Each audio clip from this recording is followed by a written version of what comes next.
Hello friends, welcome to I Aspirant. In this video we are going to know about Salim Ali, the badman of India. Salim Ali was born in 12th November 1896 and in 20 June 1987 he died.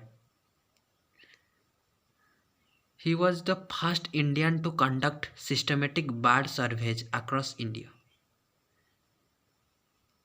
In 2016, a bird was named after him, Juthera Salim Ali.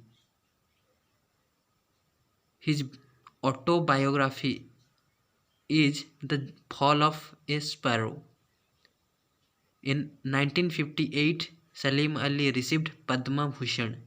In 1976, he received Padma Vibhushan.